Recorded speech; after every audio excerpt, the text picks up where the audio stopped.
Okay, hello everyone. Thank you for attending my session. My name's Chris Ozog, as Sean said. I'm from originally from Scotland, now living in Dubai. Worked at 3 IHs, including Prague, IH Costa Rica, which is sadly gone, and now IH Dubai. And my role here is that I'm a Celta and Delta tutor, and I'm in charge of organising our teacher training programs. Anyway, today my talk's called The Accommodating Teacher. And we'll work through what I think that means as we go, all right? So let's talk about the philosophical core of the talk, if that makes any sense to anybody. That's David Hume. He was a philosopher in the sort of 16th, 17th century, okay? And I'm going to put a quotation from Hume up now. Right, what did he say? Did he say things or classrooms? What do you think? Type into the box.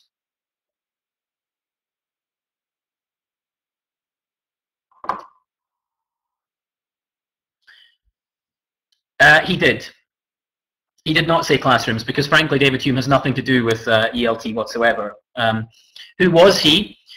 He was a Scottish philosopher, part of the Scottish Enlightenment, the larger Enlightenment philosophical movement in Europe at the time. And he wrote very difficult academic texts. And if you've ever tried to read one, you'll know exactly what I mean. It's slightly wrong to say that he wrote academic texts, because academic text in the sense that we understand it now didn't really exist, but he wrote difficult texts, okay? Now he was Scottish, but he didn't want any Scottishisms in his texts. That's the thing about him that was quite famous at the time. Not necessarily because he was ashamed of being Scottish, although he had every right to be, because we were a bit of a mess at the time. I don't know if we're any better now, but we were a bit of a mess at the time. And yes, so he wanted no Scottishisms, but why? Well, what I mean by a Scottishism is like something that's definitely Scottish English, okay? And so he sent his texts to his friends to read in order that they could take them out, you know, edit them. Why did he do this? The reason was that it was for clarity on the part of the reader. He didn't want the reader to be confused or to be put off by the fact that something that they didn't fully understand or something that they wouldn't say was in there. He wanted his ideas to be clear. It's actually quite funny. He told off other philosophers for other Scottish philosophers for not doing the same thing. But in attempting to be clear with the reader, what Hume was doing was he was accommodating. All right? He was taking his own language and he was adjusting it in the way he wrote to accommodate to his readership. And his readership was European intellectuals, basically.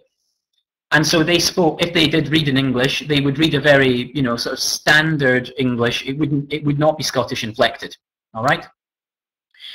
So that's a very sort of basic definition of accommodation. Have a read of this quotation from one of the first works on the theme by Giles and Powsland, I guess you pronounce that.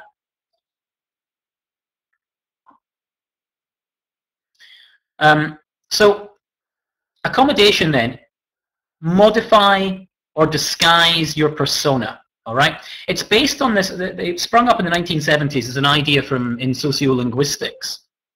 And it's one of the things it's based on is an idea of similarity attraction. Okay, so you sort of modify the way you are, modify your speech in some way to be more or less like your interlocutor, all right, the person you're speaking to.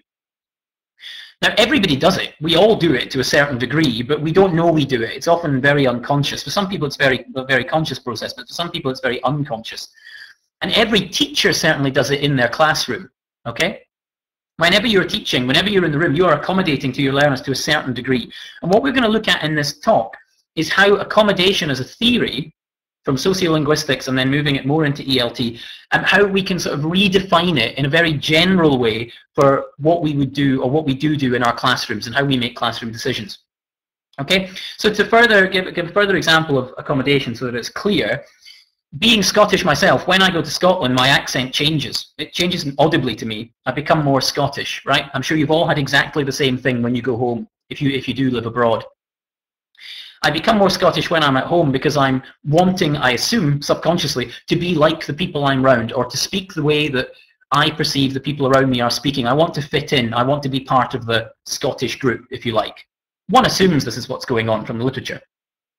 However, when I'm abroad, when I'm working in Dubai and I'm speaking to someone on the metro, a Filipino, I'm not going to be as Scottish. I'm going to change, you know, I'm going to accommodate to them. My accommodation now is going to be to make my accent a bit clearer in some way, you know, because everyone seems to assume that Scottish people are completely incomprehensible, which, well, I've never found them particularly incomprehensible.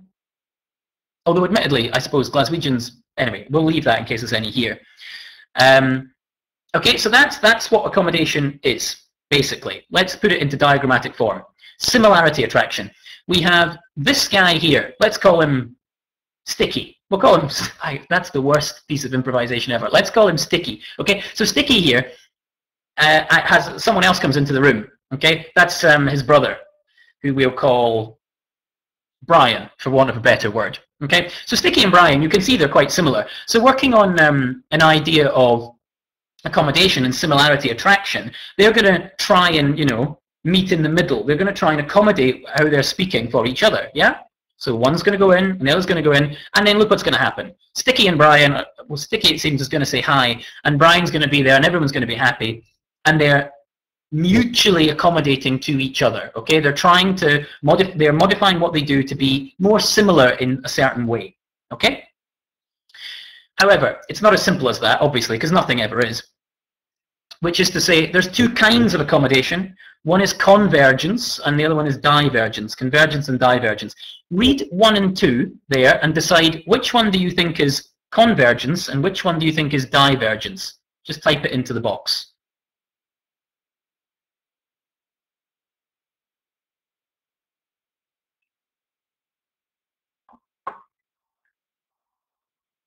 And I'll tell you if you're right by hitting the button that tells you if you're right. Yes, number 1 is divergence. Okay, so the definition I just gave of accommodation in the previous slide was basically a definition of convergent accommodation. All right. So let's assume you meet someone that you really like. Okay, you will sort of subconsciously become more like them in some way, or most people will. All right. I mean, I do this terribly when if I'm sitting in the pub talking to friends that I really like, I actually pick up their speech patterns, and I pick up the way they move their hands, and I can feel myself doing it, and I can do nothing about it. That's convergence, trying to make yourself like somebody else, as in be similar to, not like as in, yeah, anyway. So divergence would be the exact opposite. Divergence would be that what you do in your speech is you deliberately assert a difference, okay? So I'm in Scotland, I become more Scottish, I'm converging to the people around me. I'm in Dubai and I become very Scottish, I am diverging. Let's say I meet a group of Americans in the pub, and I'm talking to them. I might really sort of ham up the Scottish accent, maybe, you know, say things like, nah, I ken, man, I ken. Because I know they won't understand, and I'm changing my speech and my manner to make them not understand, to like point out, hey, you're American, I'm not, I'm Scottish, okay? Get with it. I'm signaling my group identity. Notice in the definition, by the way, for convergence, we've done all this similarity, attractiveness, and all that. And then we've also added at the end, but also for intelligibility. Okay, intelligibility we're going to come back to, because accommodation, if we're trying to make it into a more ELT framework rather than keeping it sociolinguistic, ideas about intelligibility are hugely important, because part of our job as teachers in our accommodation is to be intelligible to our learners, of course. All right. Anyway, so let's just go over the difference. Convergence. All the pictures in here, by the way, are from, or most of them are from ELT Pics, which is a very good site for things like this. Look at those two shadows. They're converging. They're holding hands. Okay. So convergence is motion towards, wanting to be like another person because of similarity attraction or something, right? Higher social status. They're very charismatic, and you like that, and you want to be like them. So people coming together. Divergence then, they are cows. I'm aware they are cows, but I'm pretty sure that they are divergent cows, because if you look, they're not looking at each other. I think those cows probably are from different parts of the field, and there's factions or something in the cow field, and they're divergent, saying, hey, look, no, I'm this cow from this part, not like you guys, I'm in a different group. Don't laugh at the slides. I'm not the best when it comes to slides. Anyway, so divergence, moving back, is when the cows are asserting their identity and saying, no, we're not like you. They're moving apart, okay? They're signaling that they are different in some way, right? So that's the sociolinguistic aspect of accommodation theory, in a nutshell. I mean, you know, there's a lot more to it than that, but we'll leave it there for the moment, and we'll move on to elf. All right. Lovely piece of elf graffiti. Now that was taken by Anthony Gaughan. He's in Germany. I assume there must be elfers all over Germany going around graffitiing elf everywhere. Now what is elf? All right, ELF stands for English as Lingua Franca. What that means is sort of English as the language used to communicate. So let's say I'm a French speaker and you're a Spanish speaker and we communicate in English. English is the lingua franca. It's the language of communication. All right. The idea of it, I mean, obviously in terms, it's much bigger than that, not just between two people. If you think, say, in the Middle Ages, Latin was the lingua franca. The European intellectuals, the monks, etc., when they communicated with each other, the German one would speak to the English one, would speak to the French one in Latin, or they would write more likely in Latin, right? More recently, I suppose, in diplomatic terms, leading up to the 20th century and into the 20th century, French was the diplomatic lingua franca, you know, because tout le monde parle français. Apparently, everyone speaks French, apparently. Not anymore. French don't like that, I don't think, but anyway. Oh, they didn't when I lived there. So English is now the lingua franca, you know, it's the big one. Everyone in Dubai communicates in English, but it's not necessarily the native language for all these people. So that's English as lingua franca, which has been codified now into ELF, or the name's been kidnapped and given this fancy acronym, or not fancy, amusing acronym of ELF. It's based on the idea of something called the lingua franca core. Okay, now this is the idea in that Jennifer Jenkins came up with. Jennifer Jenkins, she's famous for her appearance in Cutting Edge Advanced, and she wrote this book. Okay, that's Jennifer Jenkins' book. She's not really famous for her appearance in Cutting Edge Advanced, by the way. Well, she might be. Sorry if you've no idea what I'm talking about with Cutting Edge Advanced. Anyway, so she comes up with this idea as the lingua franca core. Now, the lingua franca core is prioritizing sounds which are most likely to cause a communication breakdown. Okay, this is phonology. Prioritizing those sounds which will cause a communication breakdown, which will lead to a breakdown in mutual intelligibility. Okay, now what does that mean exactly? It means, and there's a typo in this slide, so oh, you can just ignore it. What happened to my screen? Oh, Sean, I've broken my screen. I don't know how I did it. I just hit the mouse.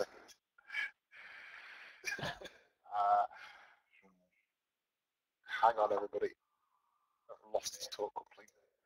Oh, now says Adobe wants to connect to my computer. Should I hit allow? Sorry, you killed it for everybody, but I don't know where I can't find the slides. Hang on, there we go.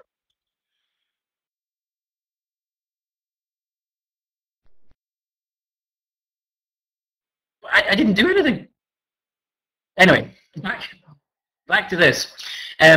Yes, so the typo that's coming up is here in the word intelligible. But anyway, right, what Jenkins is saying with the lingua franca core is that she prioritizes the sounds that are going to cause communication breakdown. So here's a sound here, the TH one, the sound.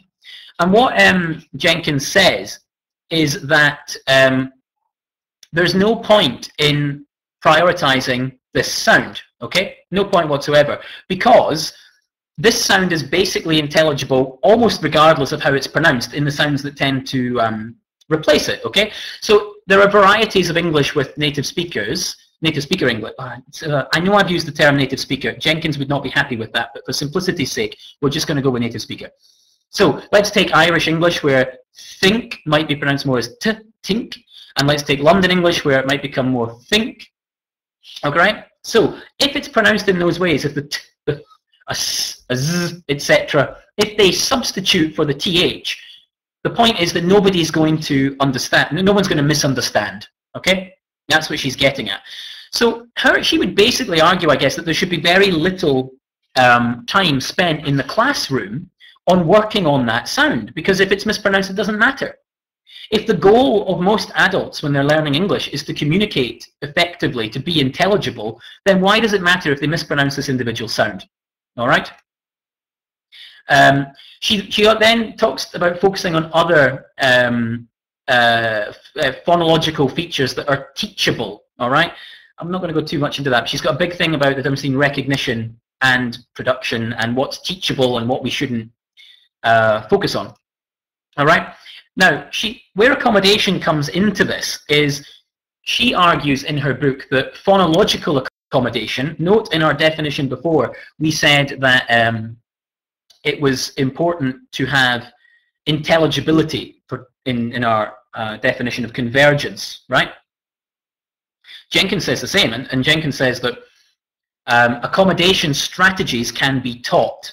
Okay, so what you should focus on in the classroom then are the sounds, the priority sounds, the ones that will cause a communication breakdown. And then when the learners are working together on things, we can focus on developing accommodation strategies for them, or helping them develop accommodation strategies, which in its extreme form would take the form of they're doing, say, a task.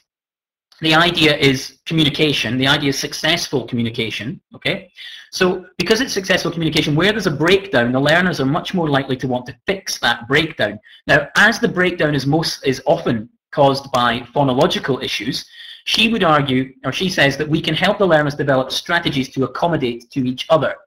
In an extreme stance, that might be being totally aware of your interlocutor. Okay, and being able to change the way that the learner is pronouncing the sound based on what the interlocutor is going to understand. All right, now that's going to be very difficult, but that's what she's aiming towards. And she also wants more accommodation on the part of the listener. Come back to that a bit later. In that listeners have got to be more aware of, or have got to be more accommodating, for want of a better word, when people are speaking. It's not such a big problem if they get, say, wrong, is it? Does it really matter? Why fixate on it? Just understand it, all right? And in Robin Walker's book, which I've forgotten the name of at the moment, Teaching English as a Lingua Franca or something, it's in the references at the end. Very good book by Robin Walker. If anyone knows it, you can type it in. He basically argues that what we have to do is we have to change what we teach, but perhaps not how we teach it. Okay, so teach the Lingua Franca core and teach accommodation strategies within a communicative language framework, but not how we do it. So we don't need to then, not drill. We don't need to not highlight things at the board. We just need to focus on the core items. And accommodation in ELF then brings all that together to put these phonological accommodation strategies as part of our definition.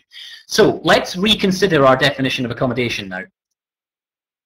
What we have here is, this is from Giles and Copeland, 1991.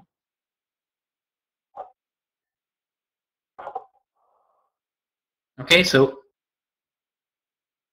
a complex set of alternatives, all right, to work with our conversational partner. Now, this is even our complex set of alternatives is not just say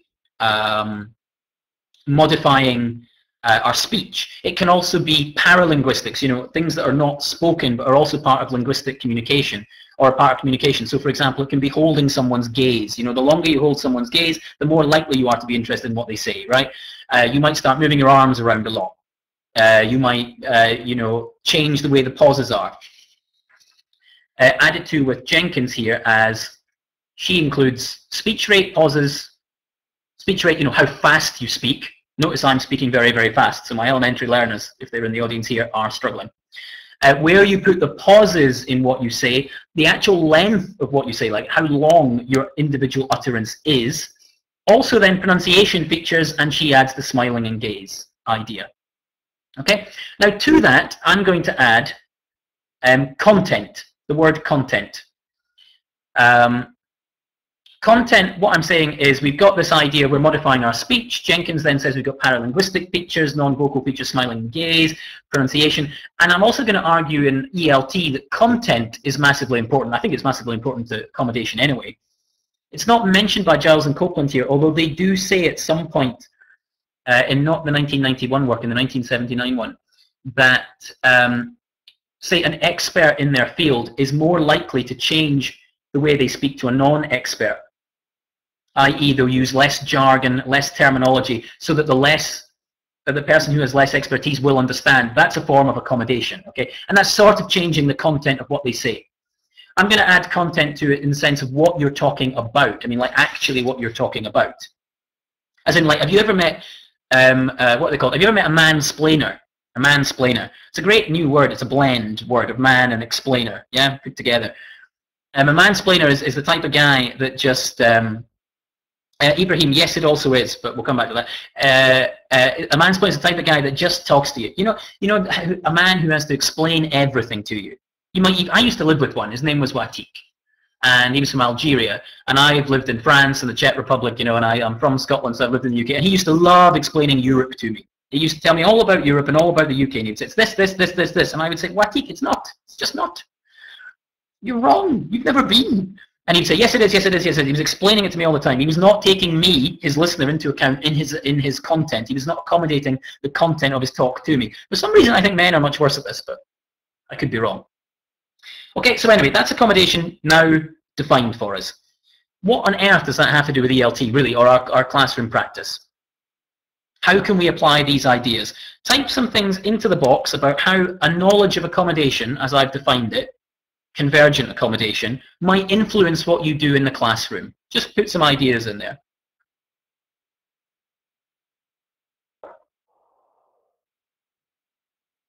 Julie, I don't know if Jenkins is an ELT teacher. She's definitely got a background in it in some way, but I'm not entirely sure.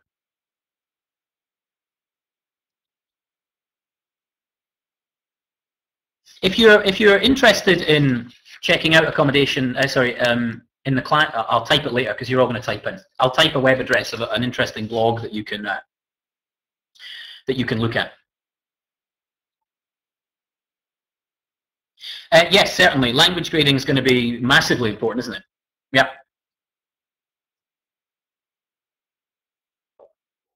Interesting what you mean by standard, Jonathan. Rapport, certainly.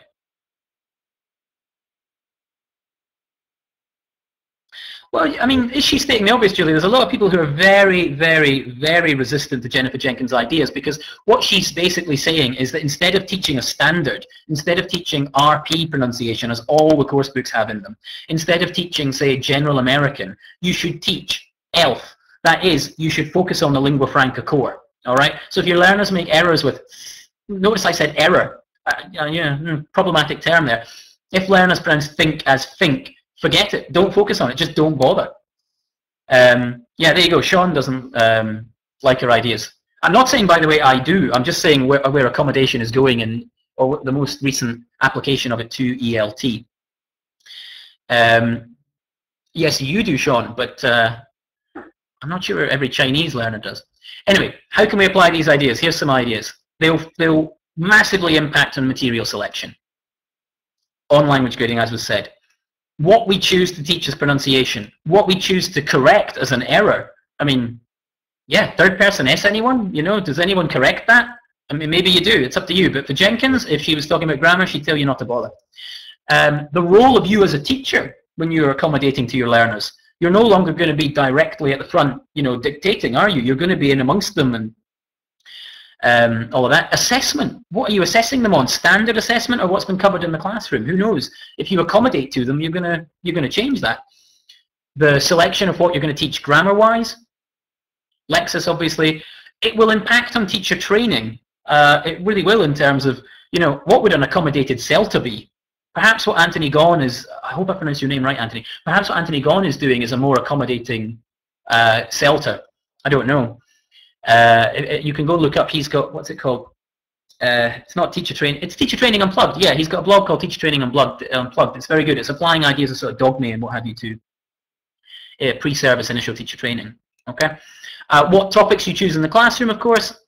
The activity types you choose to do. You know, if you just do gap fills, arguably you're not accommodating, you're boring everyone else to death, aren't you? And of course, the types of courses that on a school level will be offered. All right. So these are just some areas in which an idea of accommodation, which you might be getting the idea is very like needs-based learning, will. Thank you for sharing that, Sean. Will work if you take it to its extreme. Okay. So, right. Now, accommodation, now native speakers. What on earth has that slide got to do with anything? It says on it, I'm sorry to be divergent if you don't speak Spanish. It says on it, no pudimos encontrar, I won't bother reading it. It basically says, no search results found. It didn't find any searches. Now, what's quite funny about that is, I typed in native speaker into Flickr, and it came up, we couldn't find anything. There's nothing there. Which is exactly what Jenkins says about a native speaker. I mean, what is a native speaker? Are any of you native speakers? What actually is one? How would you define it? We're going to use the term, I'm going to use the term native speaker from this point forth to mean someone who was brought up speaking English as their first language, okay? Just for simplicity's sake. Flicker and Jennifer Jenkins may disagree with me here and say this concept is useless and it doesn't exist, but for simplicity's sake, we're going to speak about a native speaker in that sense. All right. Now, what's quite interesting about, let's take an example of native speakers and accommodation. All right, because native speakers accommodate. Of course they do, but they accommodate differently to native speakers than they do to non-native speakers. You get the Basil Fawltys of this world who accommodate by speaking slowly and loudly, but repeating the same thing, which is a really bad over-accommodation, right? And then you get native speakers who, and this is from, yeah, I think it's from Jenkins, who do something quite interesting, which is in responses to requests for information. If this was from a native speaker, the native speaker asked the question, would respond normally, like, where is the post office? Oh, it's over there on the left. Okay, that's what they'd say. However, if a non-native speaker with perfect grammar and a fine accent and what have you asked the question, where is the post office? The native speakers tend to reply with, it's over there on the left. On the left, they repeat the most important piece of the message, and they do some rising intonation, apparently, which is quite interesting. Okay, so that's an example of native speakers accommodating and how they do it to non-native speakers. But it's very interesting when we get into initial teacher training, which is what the initial purpose of this talk was. And I'm going to be doing a version of this at IATEFL next year in the Teach and Development SIG, if any of you are going to be there. Because how does initial teacher training and native speakers and accommodation go together? Right, this is how. When is it most important to grade your language in class? Type into the box. When do you think is the most important, or some of the most important times to grade your language in class?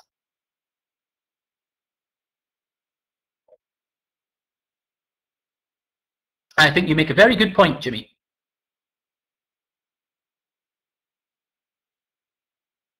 Okay, yeah. What are you saying? Instructions, yes, instructions definitely. Right. That sign there symbolizes instructions. Thank you to Carol Goody for the pick. What's this one? What do you think that sign's about? If the first one's instructions, the second one is what stage of a lesson?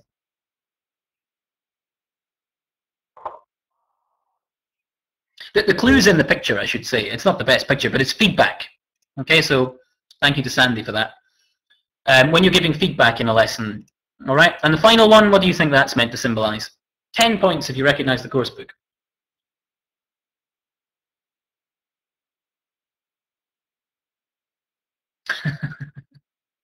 I see some of you, or at least one of you, has recognized the course book.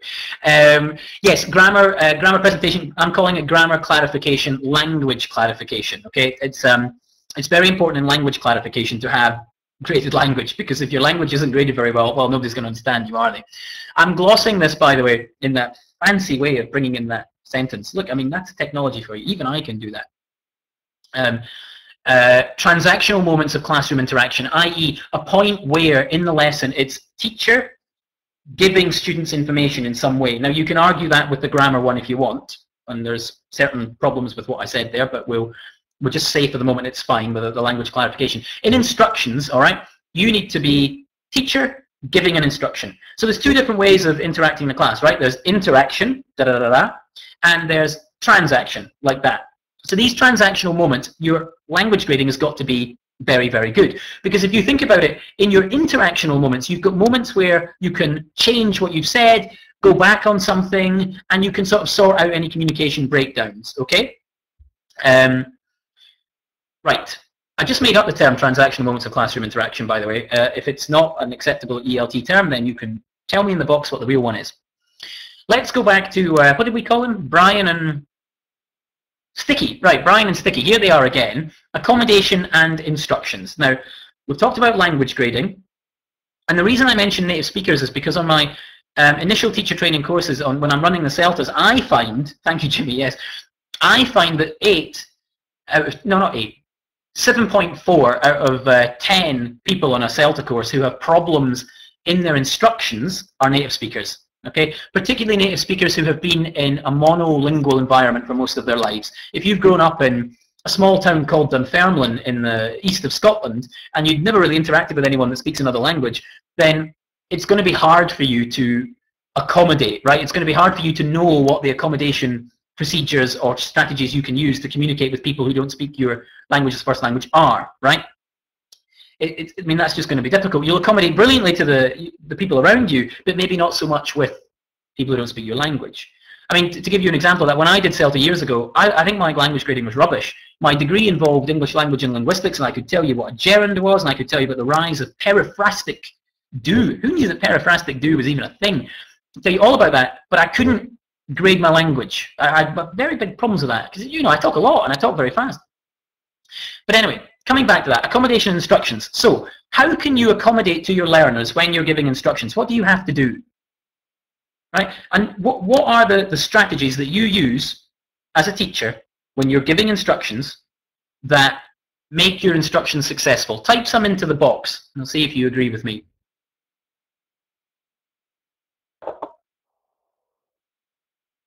Yes, Jonathan, I would agree.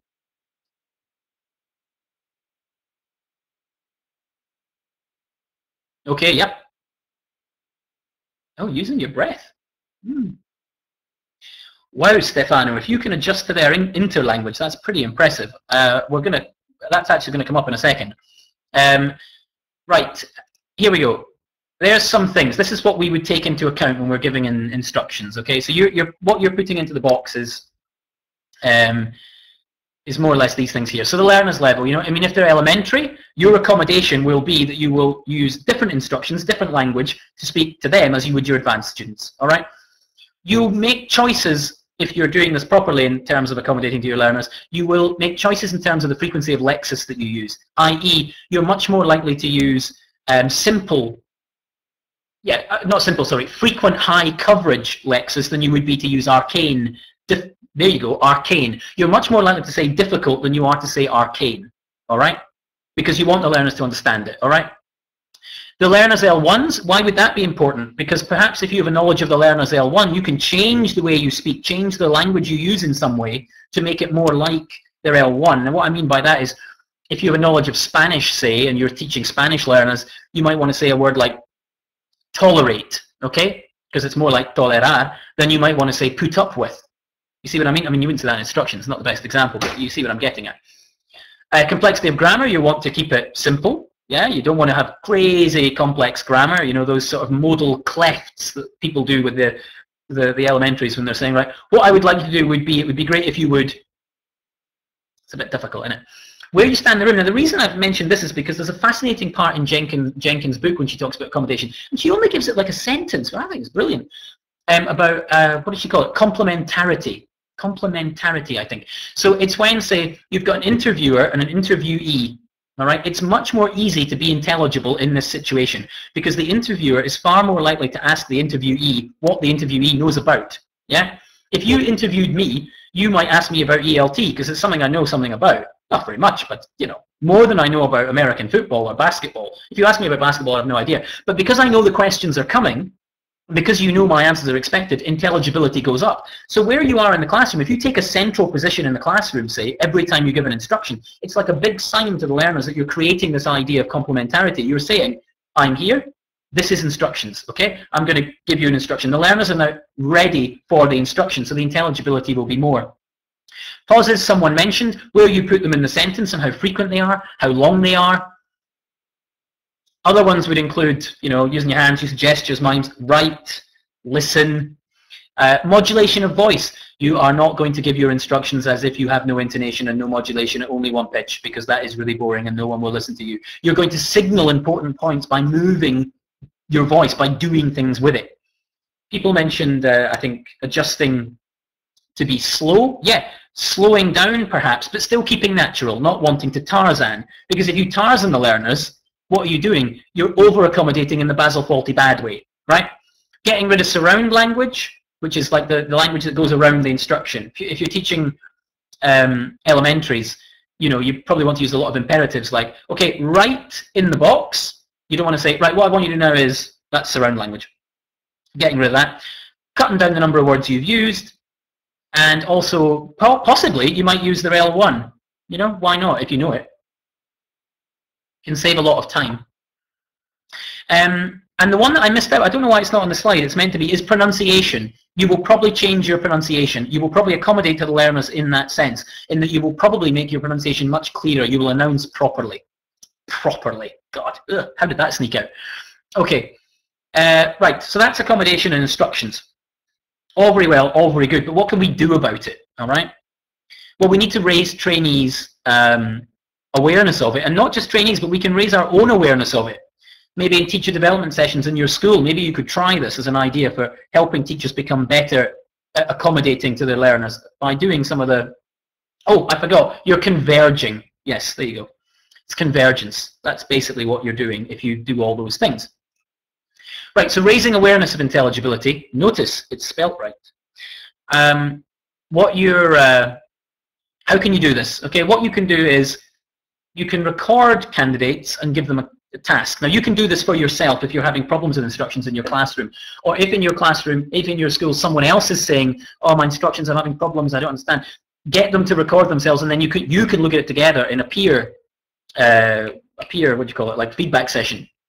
Okay, so record the candidate and give a task. To give an example of that, on my most recent CELTA, there was a very good example of this. I finally lost patience with a lady from Canada who was wonderful and did very well in the course. But after teaching practice 4, her level of teacher talk time and her grading of her language was just not working.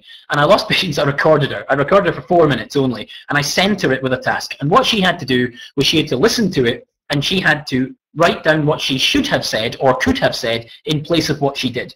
All right? So I gave her an example, which is 0 to 1 minute. You said, brother, you could have said, everybody, stop. Now, here are the answers. And she did this, and she gave the most amazing piece of feedback about it, which was she said that she could feel the learner's confusion. In the room, she can't feel the learner's confusion because we're too busy trying to give her instructions that perhaps it's not feeding back to us very well. She said she could feel it on the recording when she was out the room because you're not you're not the rabbit in the headlights, yeah? Or the deer in the limelight, as one of our CELTA candidates called it. Imagine being a deer in the limelight. Okay, so that's one thing you can do. Other things you can do are dictations. All right, you can dictate things and work out where the problems are. These ideas, by the way, are adapted from Robin Walker's book, reference at the end. He's talking about working with learners and developing accommodation strategies. I'm more talking here about working with teachers. Okay, so you can get dictation. So they dictate to teachers, dictate to each other, and work out where the problematic areas were. Okay, if there was any where the communication breakdown happened, you could do that in a workshop. Another one would be to record the learners. You know, take a pre-intermediate learner and record them reading a dictation, and then in the teacher development workshop, get the teachers to listen to the recording and write it down, yeah, from the recording, and work out where were the areas of breakdown, if there were any. What didn't they understand and why? Was it a mispronounced sound? Was it a mispronounced word? Was that sound that they mispronounced in the lingua franca core? Was it the way it was delivered? Was it the grammar? Was it the lexis? What caused some kind of problem? What problem is the learner having? Okay, and then in the feedback session about that, you can properly think about the level and the problems that the learner's having and really increase your awareness of it. Okay, so that's one idea. Other ones would be tasks focused on pronunciation. So because I say pronunciation because Jenkins talks about raising awareness of accommodation generally. So what she would like is tasks, or not, this is in Robin Walker's book, but what he's suggesting is having tasks where learners write down where there were pronunciation breakdown, where there were intelligibility breakdowns based on pronunciation, but based on the lingua franca core only. Okay, I mean, I reckon you could probably do this with anything, but the core is a good idea. That's what LFC stands for there, by the way. So it was mispronounced, it wasn't mispronounced, breakdown occurred, what was the problematic sound that caused it? Okay, raising the teacher's awareness of that will help them obviously focus on that in the classroom, but will also help in helping individual learners develop, or if you can do it, develop their accommodation strategies to be aware of the sounds that are causing their listener problems, okay, to be aware of the problematic sounds for them, for their listener, all right? And then finally, of course, you can read blogs and what have you if you want to raise awareness and go to input sessions, read Jennifer Jenkins. The blog I was talking about earlier is by two much more talented and intelligent young women than me. Not that I'm a young woman, but you understand. Maybe I am, but you understand. Okay, their blog is all about ELF pronunciation in the classroom. Okay, again, I'm not saying I agree with it. I'm not saying ELF's the greatest thing on earth, but it's definitely something that's worth considering. Right. I also said that convergence could occur in terms of materials, accommodating to our learners in terms of materials. All right. Now, what do I mean by that? Look at those course books. It's a lovely array of course books. It looks very much like a teacher's room, doesn't it? Now, what I mean by that is, here at IEX Dubai in our CELTA, we work with course books, okay, and we get the trainees to work with course books because we feel, or I feel, it's important, certainly in this part of the world, to get them familiar with course books and how to use them, because they're going to go out and they're going to have to use them. All right. So we work with that. Now our learners come, and we're not accommodating to our learners necessarily because they're Pakistani, Bangladeshi, Syrian, Indian, and the course books are things like, you know, New Headway. Yes. Perhaps the content is totally irrelevant, so we help the trainees develop a knowledge of accommodation in the sense that they accommodate the content. You know, we help them adapt materials and make sure it's relevant to the learners and all of that. However, is that really materials and convergence? Perhaps, here's a quote from Steve Brown. Have a read of that. Perhaps that is materials and full convergence. I seriously recommend you follow his blog, by the way. It's very good. I think he's one of the most readable and enjoyable ELT bloggers out there at the moment. And I don't just say that because he's Scottish. You know, that's not a convergent wanting to be liked by Steve Brown thing.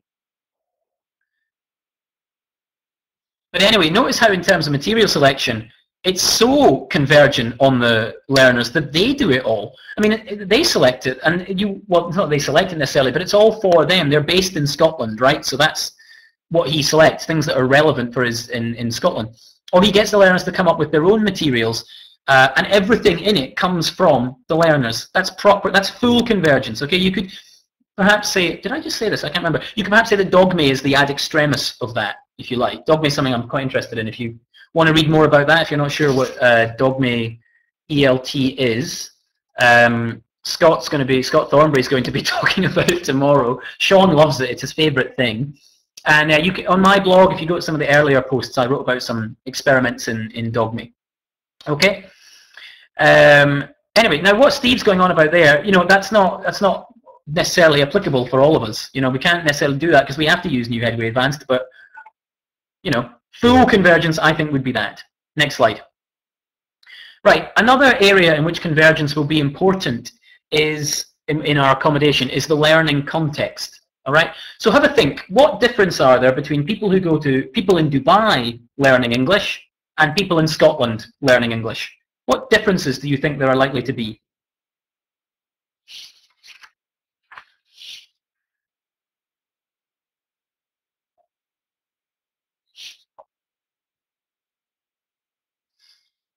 Well, environment, certainly. It's definitely colder.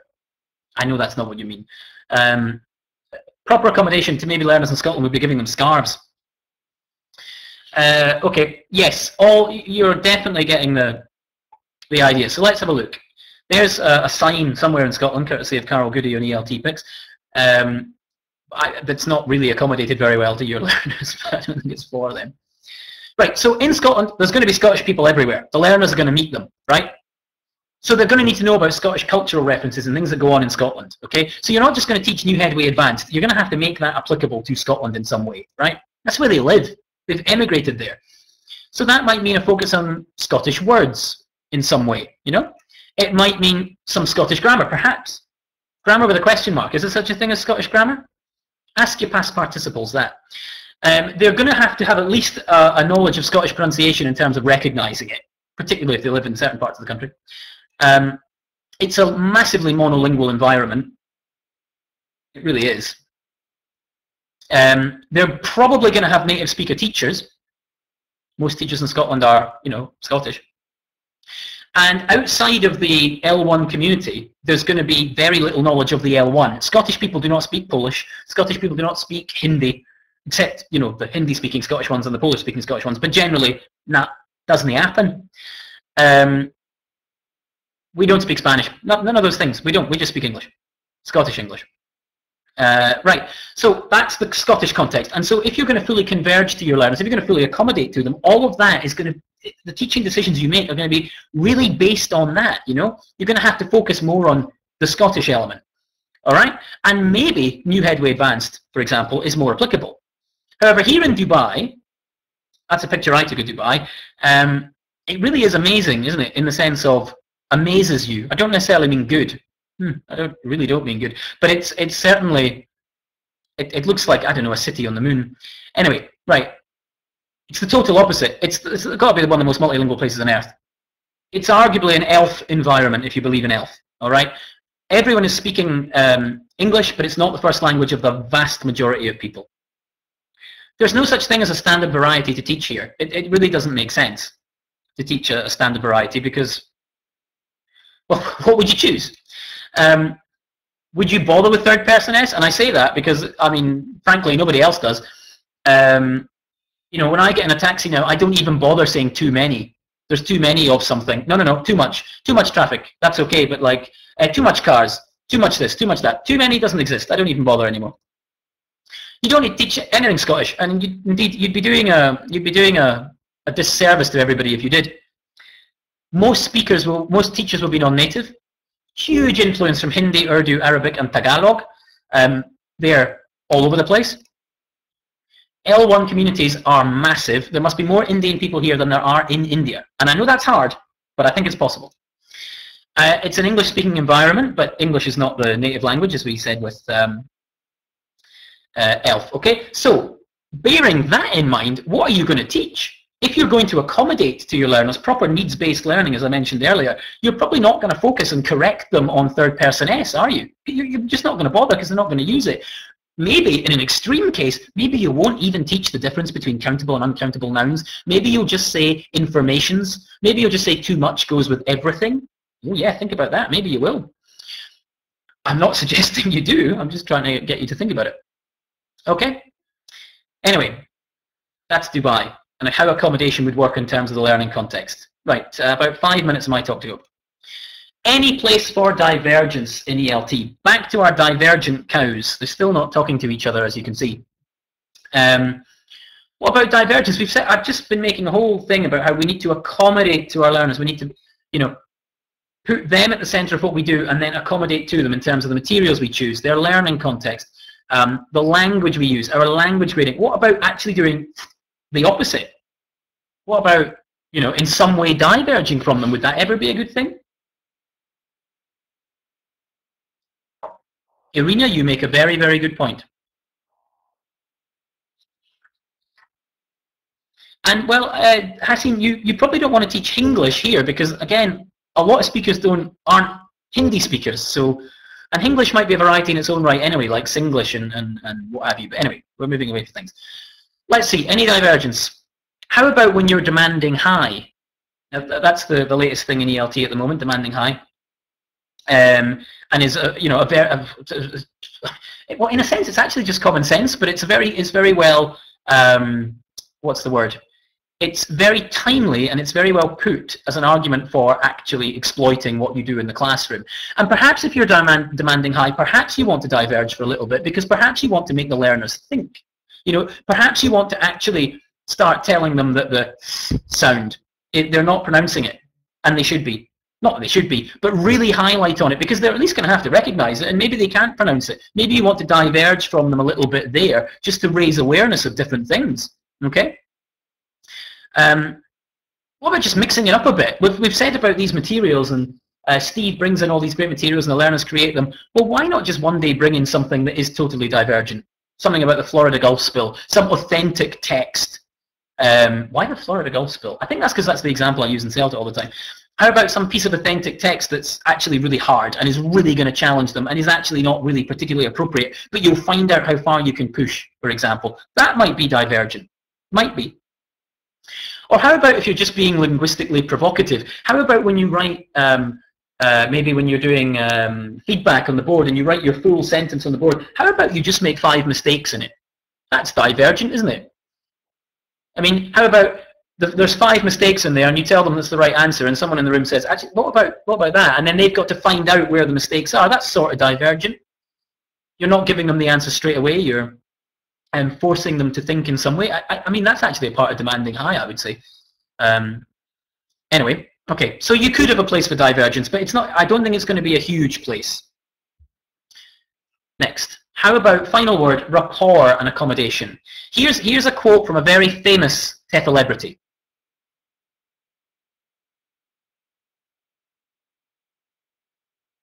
Okay, I lied. It's not from a famous celebrity. It was me, and I said it at the weekend. You know that thing where you catch yourself in your room saying ELT sound bites to yourself? That probably means it's time to change career. Anyway, so rapport and accommodation. My point is, if you do not accommodate to your learners, all right, you build a wall. A lack of accommodation creates a wall between you and them. And I don't just mean a wall in terms of how you get on. Well, I do in rapport. But in terms of there's something blocking you and the learner in some way. Perhaps the material you've chosen is not good in terms of what they need. Perhaps they're a Bangladeshi who works in a hotel reception, and you've chosen a beautiful task-based thing from Cutting Edge Intermediate about planning a trip around Ireland. It's perhaps just not right, okay? It builds a wall. If you accommodate in terms of your materials, if you accommodate in terms of your what they're learning, why they're learning, if you accommodate in terms of helping them with what they need helped on, if you accommodate in terms of only focusing on things that are going to cause them problems, that's the Jenkins thing in the lingua franca core, then you're going to have very good rapport with them, I would say. I mean, I would suggest. And if you don't, and you're going to open that door in the wall, and if you don't, I think you're going to put a block, all right? And I think, for me, rapport is possibly the most important thing in language teaching, possibly all teaching. Not sure, you can disagree with me on that. And I think accommodation is a way of really building it. I did a talk about rapport and yoga somewhere. It's probably on the internet. I asked Sean, he was, or Neil, and they recorded them. I think it's on the IH channel on YouTube. You can watch that and see more about what I mean about rapport. And I also wrote a blog post about it if you're interested. So anyway, to conclude this rather rambling talk, redefining accommodation, if you like, well, not redefining, but refining accommodation for us. There's a picture of some really happy students, and I think if you as teachers, if we as teachers, and teacher trainers, if we have a knowledge if we keep in our head the idea that we're always accommodating, I think we're going to have more pictures like that and fewer pictures of complaints, fewer pictures of learners not being happy in the classroom in terms of feeling they're not learning, fewer learners thinking that their needs are not being met. And yeah, I think that's basically it. I think that's why accommodation in the classroom is so important, and I think it's very, very important for us to have a knowledge of it. So that's me basically done. Thank you for attending. It was nice to speak, and I hope you don't feel that the democratization of knowledge and ideas is a bad thing, having watched this talk. But if anyone's got any questions, I'll be happy to take them. So we've got a few minutes left, so if you have questions for Chris, please type them into the box now. 53 minutes, Sean. I did it in 53 minutes. I know, yeah, you were zooming through it. There is a question coming up for you there. Where are we? There's a question that says, but the question remains, to what extent should the teacher be accommodating? Well, you know, for me, I think you should accommodate in a very, I mean, you and I disagree on this, Sean, but I would argue that dogma is pretty accommodating, and I really like it, and I think that you should be accommodating very extremely, not to the point of actually doing like a disservice to your learners in any way. So, for example, someone mentioned international exams. If you're preparing them for IELTS, all right, and you're going on about your accommodation, and you're saying, yeah, they're from Pakistan, so I'm going to bring all this stuff about Pakistan, and they've got this pronunciation issue, but I'm just going to ignore it because I'm an ELF accommodator and all of that. I think you're probably doing a disservice to your learner, because basically in IELTS they're going to be marked on their pronunciation. They're going to be marked in terms of their breadth of topics. They're not marked on their breadth of topic, but the topics they're going to be tested on in the speaking certain are going to be not about Pakistan, are they? They're going to be about what education means to the world and what have you. So I don't think you should I think you should take your learners' needs into account and accommodate as much as you can, but basically not not too much. And yeah, actually, Joan, when you say can you ever over accommodate? Well, I think what I said about the IELTS there would be one aspect of that. If you were just too focused on the learner as a person and less on what they needed to achieve, that would be an over accommodation. And you can certainly over accommodate in terms of the way you speak to people. Okay, in the sense of you could Basil Fawlty them, you could Tarzan them. You know, okay, learner, you do exercise, I do marking, something like that. That's over accommodation, and it's totally misapplied accommodation. It really is. But I mean, the thought is in the right place. They're trying to accommodate, just doing it badly. Also, I would guess in the sense of the content, if you're speaking to someone and you're deliberate, like almost fawning over them, like, oh, hey, Chris, you like ELT? Oh, ELT is amazing. I really like ELT. It's brilliant. If someone said that to me, you know, they're over accommodating. Frankly, it's too much. Okay. There are a couple more questions. Just an announcement to David. David, I see you in the room. I've promoted you. I'll check your mic in a moment.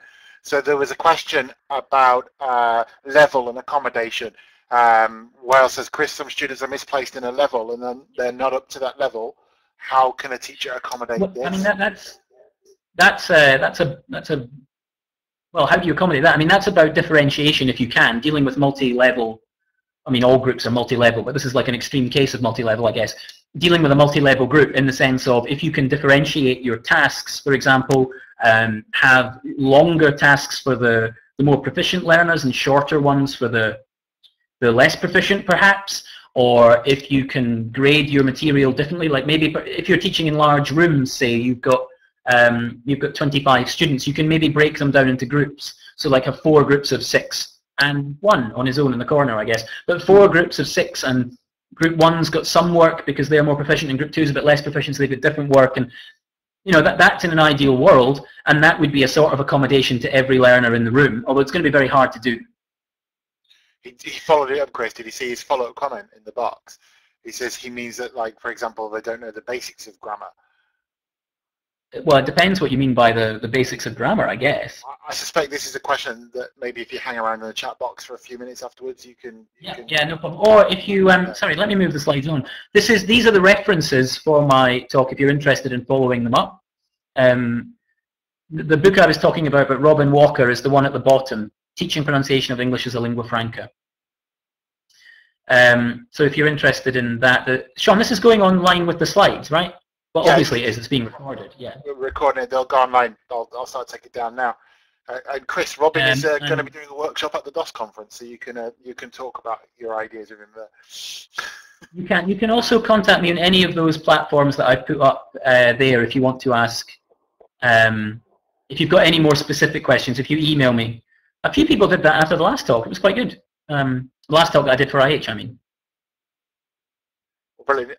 Chris, in the interest of staying on time at the beginning, I'm going to wrap you up there, although I'm sure everybody is fascinated. You'll be pleased to know you're being viewed. The room was full quite quickly after your talk started, and now people are referring to you on Twitter as